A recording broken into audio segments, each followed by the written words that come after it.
compelling detective story, a cloak and dagger action, and a romantic drama, all these stories were taken from real life. The history of Kazakhstan is inseparable from the world history. Reflections on history, our version. The Wizard of Ust Kamenogorsk.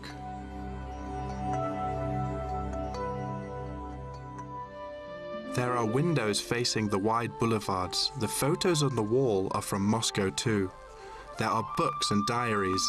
Their bright colors have been familiar since childhood. These books are Urfin Jus and the Wizard of the Emerald City in different languages. Adventures and secrets were created at this desk.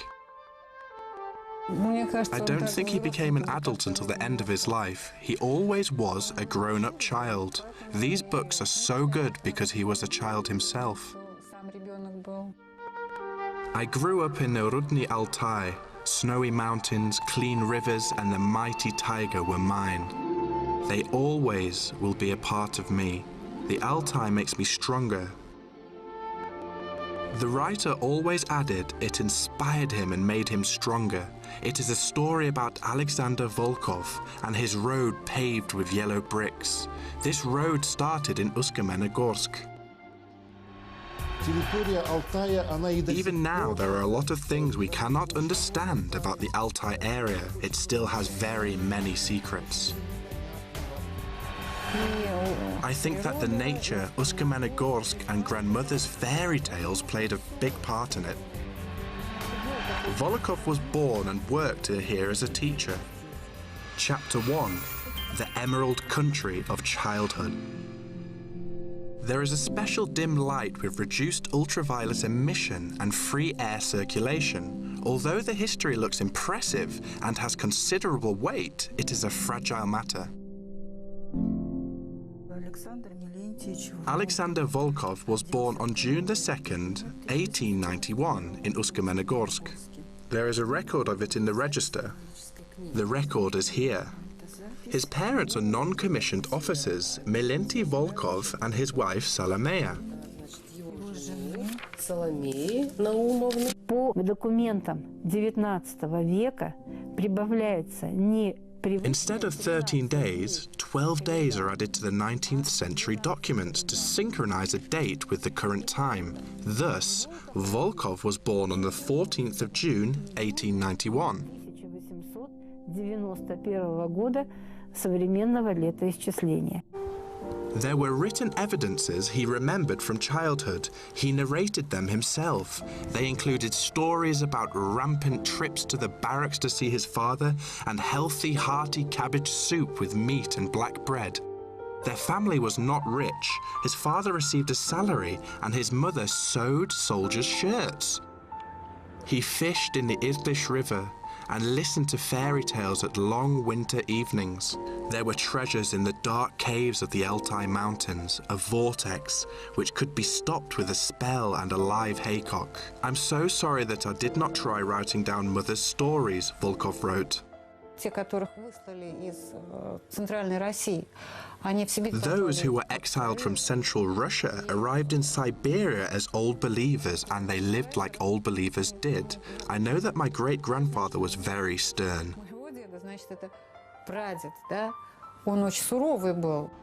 The shortest way to the magic country, the country of his childhood, went through shady avenues across a little pond with water lilies. Those buds opened early in the morning and along a little bridge of wishes. The old believer's manor was built from silver fir logs. That building technique was called in-corner notch. Moss was put on the grooves. You can even see it here. Little Sasha spent summer days in a log house. After he was born, his grandfather put up with his son's decision to follow the military path. Milenti learned to read and write in the services and decided to provide his children with education. In the autumn of 1899, future storyteller Alexander Milentovich did very well in the examination and entered town school as a second former, as a reward for impressive achievements and exemplary behavior. Chapter 2, Real Treasure. The school fee amounted to 3 rubles per year. He wore a cap with a cockade, was exempted from corporal punishment and had a right to the first-class rank. These were privileges of gratitude. The main entrance door faced Cathedral Square. Now there is a Jastor Park in its space. I did not think that the 2-story brick building was less magnificent than palaces, about which I read in books. I began reading very early when I was only 4. My mother wanted my father to teach her, and I was near them and memorized letters.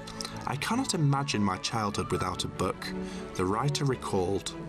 Together with Mayne Reid, he went on a journey to the Altai, participated in school readings together with Alexei Tolstoy.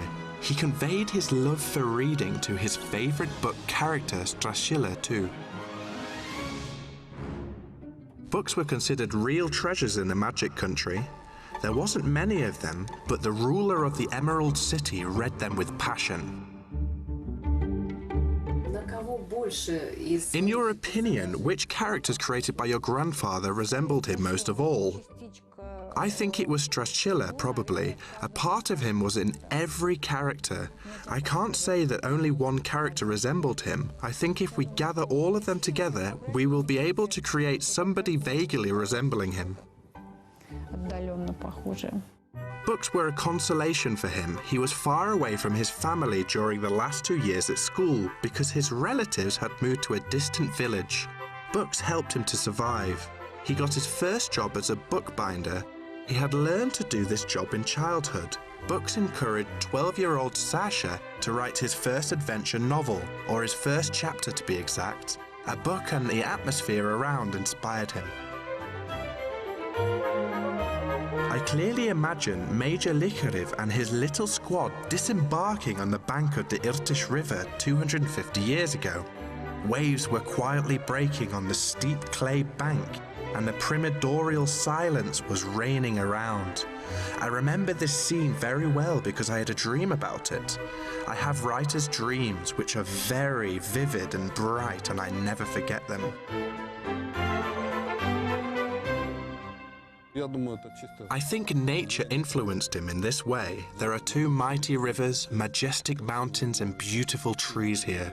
They provide imagination with favorable impression. He spent a lot of time here thinking about the next magazine issue while fishing. The magazine called My Leisure came out once a month. He wrote and produced it himself. His younger brother was the only person who subscribed to it. He spent 2 years before entering university in this way because a 13-year-old school leaver was too young to enter university. He was late for his examination because the summer was too dry and the ships could not reach Ust Kamenogorsk. He went to the Tomsk Teachers Institute from here. He entered it and the government paid for his study. He then graduated. There is a reminiscence in which he wrote that when he became a student of Tomsk Teachers Institute, he spent his first student allowance of 16 rubles to buy books which he read under the blanket. As a result, he got a degree certificate with excellent marks for the main subjects. He was assigned to work in a small town of Tomsk province. However, 3 years later in 1913, Volkov teacher returned to his favorite Ust Kamenogorsk, which had inspired him since childhood. Chapter 3: Helping to Forget the Sorrow. In spite of the hardships of the First World War, those were the happiest years. Volkov worked as a teacher at the school where he had studied himself. Those who used to be his teachers became his friends. They were celebrating the beginning of 1915. Actually, Ust Kamenogorsk played an important part in Alexander Volkov's life. It was not only because he had been born there, but also because he had returned and taught there. He met his future wife in that city, and they were happy together.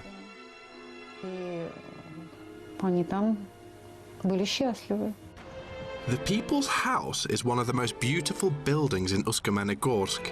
Alexander met his future wife there, and the New Year ball, he noticed a new teacher but did not dare ask her to dance with him. A bit later, when preparing for a concert, he came to a rehearsal at the city orchestra. I saw that half of the floor was painted. There was a bucket with yellow paint and, do you know who dipped a brush into it? It was a very brilliant dancer at whom I could only look from a distance. He wrote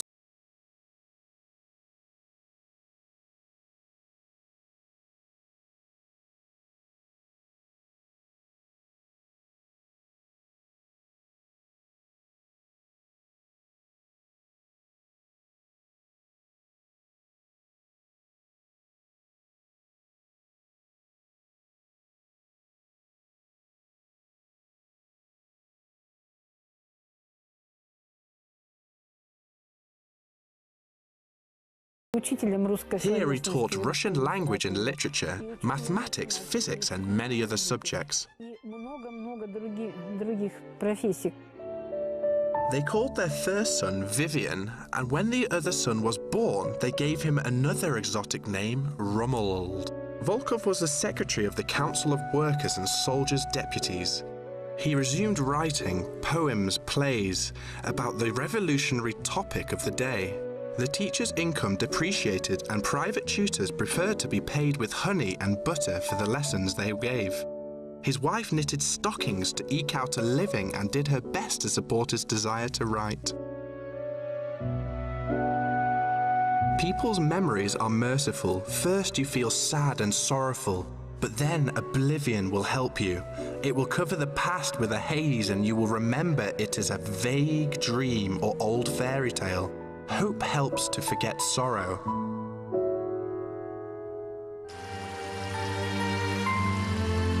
In these lines of the third original series about the Emerald City, we notice pain. His children died from illness and his brother died too. Only after 2 other children were born, the Volkovs could return to normal life. They called their sons Vivian and Romuald too. Alexander decided to do another degree. In 1926, the family moved away and later to Moscow.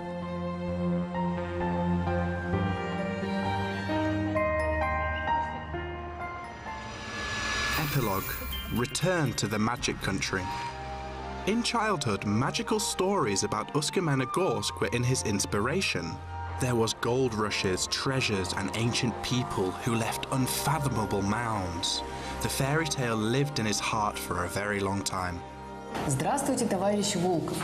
Hello, Comrade Volkov. Please answer me if the 4th part of Ellie's Journey to the Magic Land book will be published. I want to ask you, could you send me 1 book by post? I'm already 15, but I love fairy tales a lot. They teach us a lot, and I like your book very much. The boy lived in the Ivanovo region, and his name was Gennady Bakhmetov. Much later, such letters would be sent to him from the whole country. In 1941, the writer arrived in Kazakhstan again. He was a member of the Writers' Union and was sent to work in the Kazakh department in Almaty. Almaty, which was the capital of Kazakhstan at that time, were the center of the evacuated ideologists propagating victory.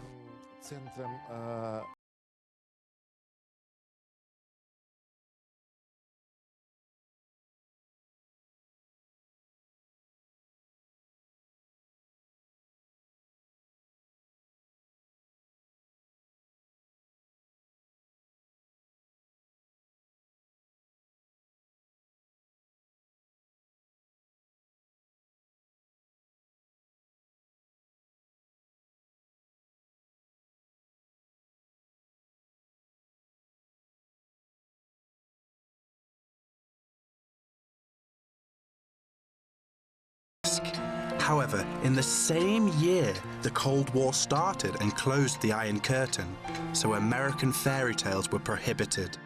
Only then he retired. In 1957, the characters of the Magic Country returned to his life.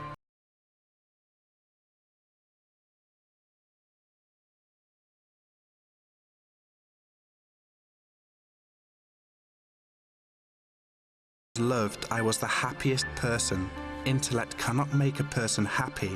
Happiness is the best state in the world.